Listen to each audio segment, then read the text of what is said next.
வணக்கம் நண்பர்களே. ஓம் கம் கணபதியே நமக. நான் உங்கள் ஜோதிடர் கார்த்திக் பாபு. வரும் 2026 தமிழக சட்டசபை தேர்தலில் ஜெயிக்கும் வாய்ப்புகள் எந்த கட்சியினருக்கு, யாருக்கு? இப்போ நம்ம தமிழ்நாட்டில் வந்து பார்த்தீங்கன்னா முக்கியமான தேர்தல் களம் இப்போ போயிட்டு இருக்குது. இதில் வாக்காளர் சீர்திருத்த பட்டியல் இது எல்லாமே நடந்து முடிஞ்சிருச்சு. கிட்டத்தட்ட வந்து பார்த்தீங்கன்னா 5,67,00,000 சொச்சம் வாக்காளர்கள் வந்திருக்காங்க. இனி மேற்கொண்டு எலெக்ஷன் டைம் வந்து நிறைய பேர் ஜாயின் ஆவாங்க. ஸோ ப்ராபப்ளி நமக்கு ஒரு 6 கோடி பேர் அப்படிங்கிறது வந்துட்டு தமிழ்நாட்டோட வாக்காளர்களாக வருவாங்க. இப்போ இதில் களத்தில் நிற்கிறது அப்படிங்கிறது பார்த்தீங்கன்னா திமுக, அதிமுக, நாம் தமிழர் கட்சி, அதுக்கப்புறம் வந்துட்டு தமிழக வெற்றி கழகம், இந்த முக்கியமான 4 கட்சிகள் இருக்காங்க. அப்புறம் அதோட கூட்டணி கட்சிகள் அப்படிங்கிறதா இருக்காங்க. ஸோ இங்கே வந்து பார்த்தீங்கன்னா களத்தில் நிற்கிறது அப்படிங்கிறது இங்கே 4 பேர். மீதி எல்லாருமே வந்து திமுகவோட கூட்டணி, அதிமுகவோட கொஞ்சம் கூட்டணி, அதுக்கப்புறம் வந்து நாம் தமிழர் கட்சி எப்பவுமே வழக்கம் போல தனித்து இயங்குகிறது. அதுக்கப்புறம் வந்து தமிழக வெற்றி கழகம் அவங்களும் வந்து தனித்து இயங்குறாங்க. இப்போ வரைக்கும் யாரும் சேரல. பட் இனிமேல் சில அதிர்ச்சிகரமான சம்பவங்கள் வரும் காலகட்டத்தில் கண்டிப்பாக நடக்க ஆரம்பிக்கும். என்ன சார் நடக்கும் அப்படின்னு நீங்கள் கேட்கலாம். சரிங்களா? ஃபர்ஸ்ட் ஆஃப் ஆல் திமுக அப்படிங்கிற கட்சி வந்து பார்த்தீங்கன்னா அவங்களுடைய அப்பாவும் சரி, ஸ்டாலினோட அப்பா கருணாநிதியும் சரி, அப்புறம் வந்துட்டு ஸ்டாலினோட பிள்ளை இப்போ உதயநிதி அப்படிங்கிறவரும் சரி, ஓகேங்களா? அவங்க குடும்ப ஜாதகமே வந்து பார்த்தீங்கன்னா ஒரு நல்ல ஒரு பொசிஷனில் தான் எப்போவுமே இருந்திருக்குது. இது நீங்கள் நிறைய யூடியூப்பில் இருக்க நிறைய ஜோதிடர்கள் எல்லாம் சொல்லியிருப்பாங்க. பட் இப்போ நான் வந்துட்டு சொல்ல போகிற எல்லாமே வந்துட்டு இந்த 2026 யார் ஜெயிப்பாங்க, யார் மெஜாரிட்டியில் வருவாங்க. தொகுதிகளில் வந்துட்டு பார்த்தீங்கன்னா இதில் பல தொகுதிகளில் வந்துட்டு திமுக அப்படிங்கிறது வந்துட்டு ஒரு மிகப்பெரிய ஒரு சாம்ராஜ்யத்தை உருவாக்கி வச்சிருக்காங்க. சில தொகுதிகளில் வந்து பார்த்தீங்கன்னா அதிமுக அப்படிங்கிறது வந்துட்டு சாம்ராஜ்யத்தை நல்லா சூப்பராக உருவாக்கி வச்சிருக்காங்க. இதில் வந்துட்டு நம்மளுடைய மக்களின் மனநிலைமை வந்து பார்த்தீங்கன்னா வலதுசாரி, இடதுசாரி, கம்யூனிசம், அந்த கம்யூனிசத்திலே வந்து பார்த்தீங்கன்னா பல்வேறு வகைகள் இந்த மாதிரிலாம் பிரிஞ்சு இருக்குது. நம்ம மக்களுக்கு பணம் அப்படிங்கிற விஷயம் வந்துட்டு ஒரு மிகப்பெரிய பிரதானமான விஷயம். இலவசங்கள், மானியங்கள், விலையில்லா மடிக்கணினி, அப்புறம் வந்துட்டு மிதிவண்டி, இந்த மாதிரி நிறைய விஷயங்கள் வந்துட்டு ஆளுங்கட்சியினர் வந்துட்டு அப்பப்போ கொடுத்துக்கிட்டே இருக்காங்க. இதில் பெண்களுக்கு பயன்படக்கூடிய பல திட்டங்களும் வந்துட்டு ஆளுங்கட்சியினர் கொடுத்துட்டு இருக்காங்க. இது உங்களுக்கு நிறைய பேருக்கு தெரியும். உரிமை தொகையெல்லாம் கொடுத்துட்டு இருக்காங்க. சமீபத்தில் கூட 5,000 ரூபாய் வந்துட்டு இன்ப அதிர்ச்சியாக வந்துட்டு காலையில் வந்துட்டு திடீர்னு பணம் போட்டாங்க. அது மூலிமா பல பேருக்கு பல சந்தோஷங்கள் கிடைச்சிது. பட் இந்த 5,000 போட்டதுனால வந்துட்டு அவங்க வந்து அந்த வாக்குகளை அவங்களுக்கு கொடுத்துருவாங்களா அப்படிங்கிற டிபேட்டும் வந்து ஓடிட்டு இருந்துச்சு. இது எல்லாமே வந்துட்டு நம்ம நியூஸ் சேனலில் வந்துட்டு நிறைய ரிப்போர்ட் போயிட்டு இருக்குது. பட் இது வந்துட்டு கம்ப்ளீட்லி ஜோதிடம் சார்ந்த விஷயங்கள். இதில் எந்த கட்சியினர் மேலும் எனக்கு வெறுப்போ விருப்போ, நான் எந்த கட்சியிலும் சேர்ந்தவன் கிடையாது. சரிங்களா? ஒவ்வொருத்தருக்கும் ஒவ்வொரு விதமான ஆலோசனைகள், ஒவ்வொரு விதமான இது வந்துட்டு நிறைய ஜோதிடர்கிட்ட அவங்க பார்த்துட்டு இருப்பாங்க. பட் நான் வந்து தமிழகத்திற்கு அப்படிங்கிறது ஒரு ஜோதிடம் அப்படிங்கிறது இருக்குது. அதில் வந்து பார்த்தீங்கன்னா எல்லா தலைவரோட ஜாதகம் ஆன்லைனில் கிடைக்கிற விஷயத்தை வந்து பேசுகிறோம். பட் அது எவ்வளோ தூரம் நம்பகத்தன்மை அப்படிங்கிறது கிடையாது. பட் இப்போ நான் சொல்ல போகிறது எல்லாமே வந்துட்டு இன்னைக்கு மக நட்சத்திரம் அப்படிங்கிறது போயிட்டு இருக்குது. மாசி மகம், மகம் ஜெகமாலும்னு சொல்லுவாங்க. ஸோ இந்த மகம் ஜெகமாலும்னால தான் வந்துட்டு இந்த 2026 தமிழக சட்டசபை தேர்தலில் எந்த கட்சியினருக்கு வெற்றி வாய்ப்பு பிரகாசமாக இருக்கிறது அப்படிங்கிறது சொல்லும். இதில் வந்துட்டு நம்ம கடந்த 5 வருடத்தில் வந்துட்டு திமுக செய்த சாதனைகள் நிறைய பட்டியல் விஷயங்கள் எல்லாமே இருக்குது. அட் த சேம் டைம் வந்துட்டு பார்த்தீங்கன்னா சில விரும்பத்தகாத சம்பவங்கள் வந்துட்டு நிறைய வந்து நடந்துருச்சு. அதனால வந்துட்டு பல பிரச்சனைகளை வந்துட்டு நம்ம ஃபேஸ் பண்ணியிருக்கோம். பல நல்ல விஷயங்களையும் வந்துட்டு நம்ம அனுபவிச்சிருக்கோம். உதாரணத்துக்கு வந்து பார்த்தீங்கன்னா இலவச பேருந்து கொடுத்தாங்க மகளிர்களுக்கு. அதனால நிறைய பேர் பயன்பெற்றிருந்தாங்க. கிராமப்புற மக்களுக்கு பெரிய பயனுள்ளதாக இருந்திருக்குது. அது போக வந்து பார்த்தீங்கன்னா இந்த உரிமை தொகை 1000 ரூபாய் பணம்ங்கிறது வந்துட்டு காலேஜ் படிக்கிற ஸ்டூடெண்ட்ஸுக்கு கொடுத்துருக்காங்க. அது மூலிமா நிறைய பேருக்கு பெனிஃபிட் இருந்திருக்குது. ஸோ பணம்ங்கிற விஷயம் இங்கே ரொம்ப முக்கியமான விஷயமா படுது. சரிங்களா?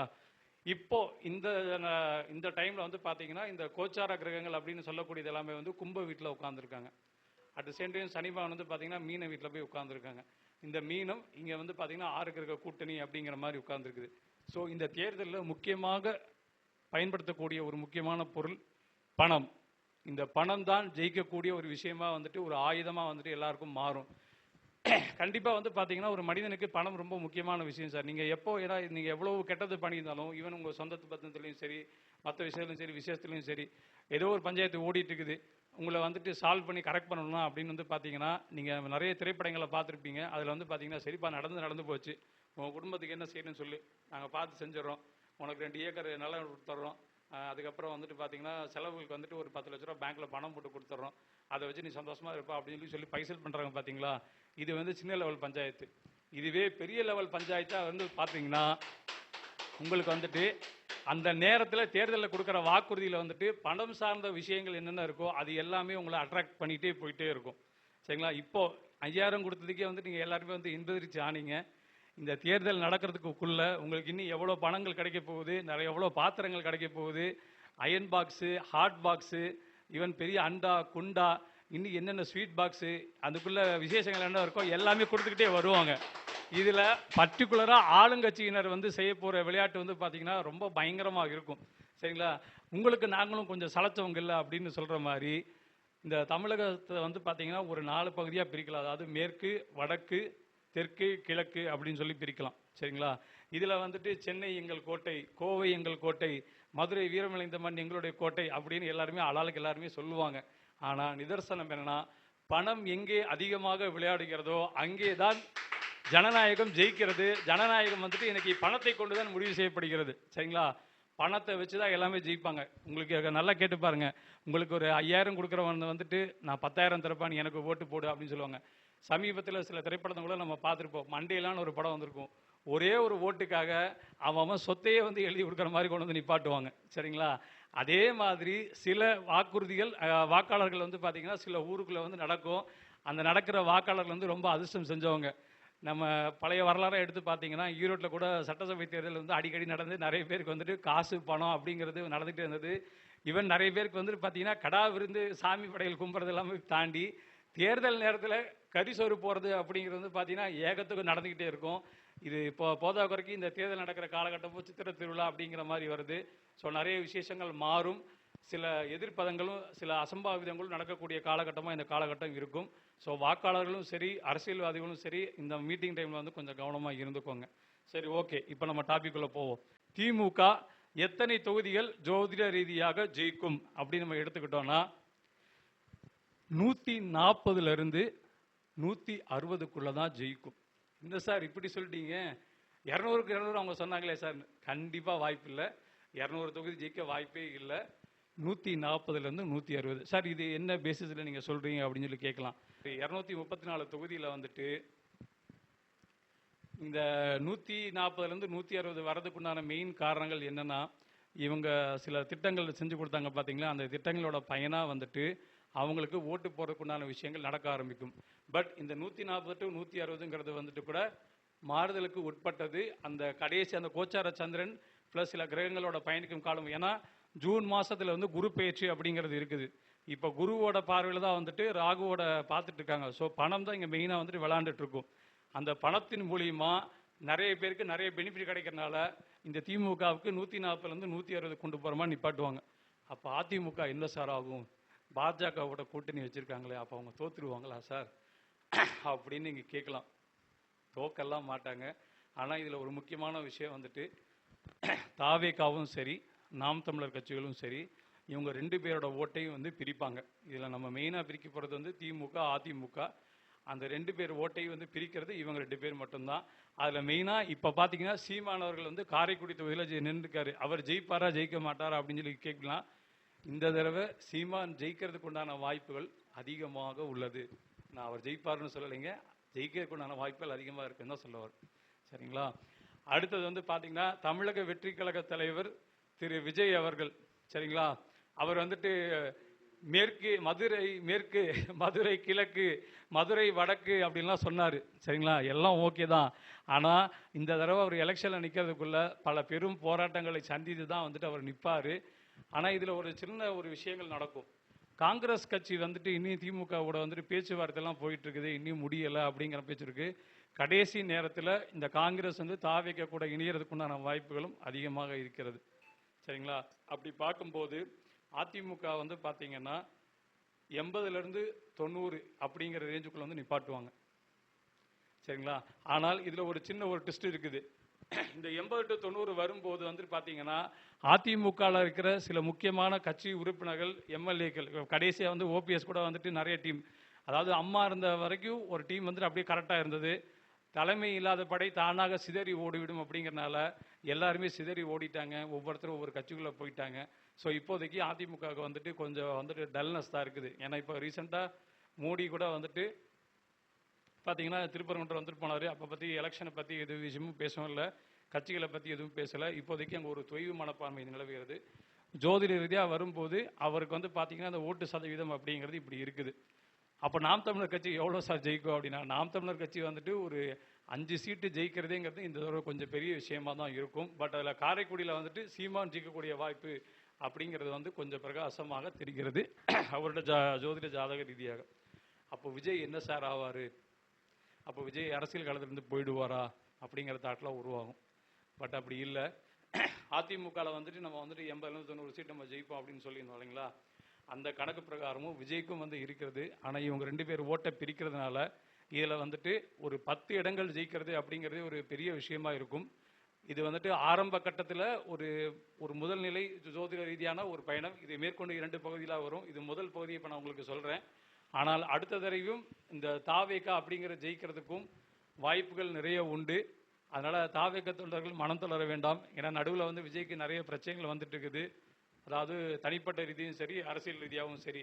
ஆனால் என்னுடைய சில பதிவில் நான் சொல்லியிருந்தேன், இந்த மாதிரி திமுக அப்படிங்கிறது ஜெயிக்கும், தாவேகா அப்படிங்கிறது எதிர்கட்சியாக வரக்கூடாத வாய்ப்புகளும் உண்டுன்னு சொல்லியிருக்கிறேன்.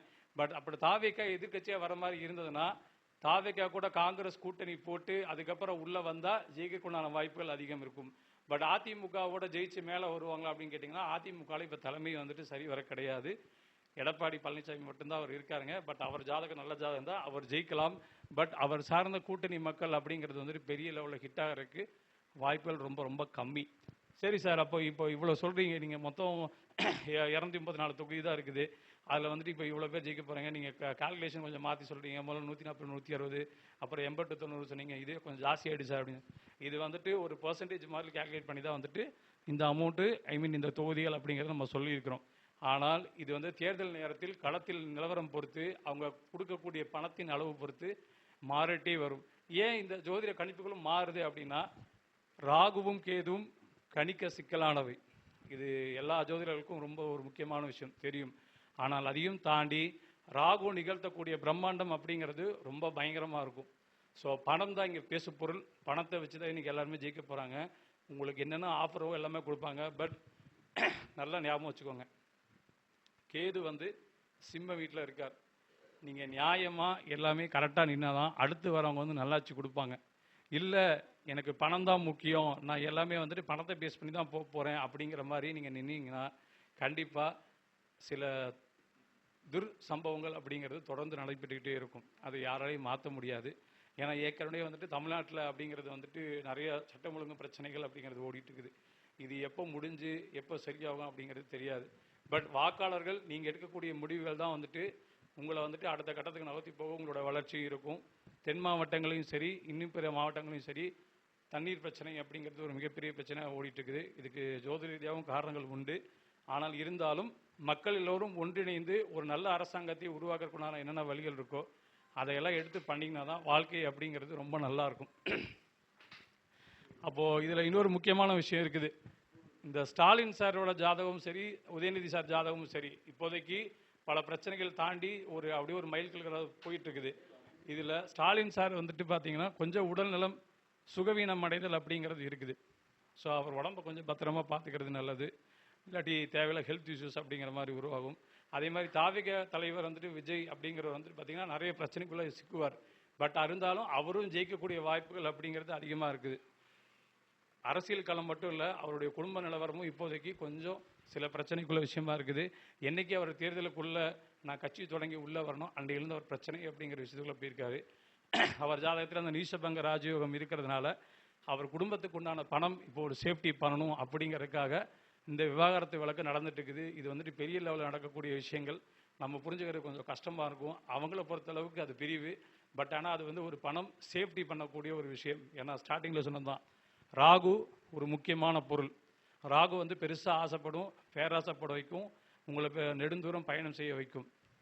அதாவது பணத்திற்காக. இன்றைக்கி ஆளுங்கட்சிக்காரங்களும் சரி, எதிர்கட்சிக்காரங்களும் சரி, நமக்கு தெரிஞ்சு எல்லாருமே வெவ்வேறானவங்க. ஆனால் எல்லாரும் ஒரே விஷயத்துக்குள்ளே கான்சன்ட்ரேட்டாக நிற்கிறவங்க பணம். என்னைக்காச்சும் டாஸ்மாக் கடையில் வந்துட்டு இந்த கட்சிக்காரன் அந்த கட்சிக்காரன் சண்டை போட்டிருக்கான்னு நீங்கள் பார்த்துருக்கீங்களா? கிடையாது. டெண்டரில் ஊழல் எடுக்கிறப்ப யாராவது பஞ்சாயத்துன்னு போயிருக்கீங்களா? கிடையாது. எல்லாமே உட்கட்சி பூசல்களையும் முடிஞ்சு அவங்களுக்குள்ள பணம் கொடுத்து செட்டில்மெண்ட் பண்ணிடுவாங்க. அதே மாதிரி பப்ளிக் லெவலில் ஏதாவது ஒரு பிரச்சனை நடந்ததுன்னா அந்த பணத்துக்கு ஒரு 5 லட்சமோ 10 லட்சமோ நிவாரண நிதி கொடுத்து அதை முடிச்சிருவாங்க. இதை இப்போவும் தொடர்ந்துட்டு இருக்குது, இனிமேலும் தொடரத்தான் செய்யும். ஏன்னா ராகு தான் நம்ம உலகை ஆளுகின்ற ஒரு முக்கியமான பருப்பொருளற்ற நிழல் கிரகம். நிழல் கிரகம் தான் நம்ம வாழ்க்கையை வந்துட்டு வழி நடத்திட்டு போயிட்டு இருக்குது. சரிங்களா? அதனால முடிஞ்ச அளவுக்கு உங்களுடைய வாக்குகளை செலுத்தும் போது நிறைய விஷயங்களை யோசிங்க. உங்கள் சுய தொகுதியில் வந்துட்டு சுயேட்சையாக நிற்கிறவர் வந்துட்டு உங்களோட நலனுக்காக என்னென்ன திட்டங்கள் கொண்டு வரான்னு பாருங்க. அதாவது கொள்ளையடிக்கிறதுலே வந்துட்டு கொஞ்சம் குறைஞ்ச கொள்ளையடிக்கிறவங்க பரவாயில்ல அப்படிங்கிற மாதிரி சேர்த்துற எண்ணத்தை விட்டுட்டு யார் சரியானவங்களும் நிற்கிறாங்க, யார் படித்தவங்களா நல்ல ஒரு பொசிஷனில் நிற்கிறாங்களா அப்படிங்கிற பாருங்க. பார்த்துட்டு ஓட்டு போகிறத நீங்கள் கொண்டு வாங்க. அப்போ தான் தமிழகத்திற்கும் ஒரு நல்லதொரு ஒரு முன்னேற்றமான ஒரு வாழ்க்கை சூழல் உருவாகும் என்று கூறி விடைபெறுகிறேன். நன்றி, வணக்கம்.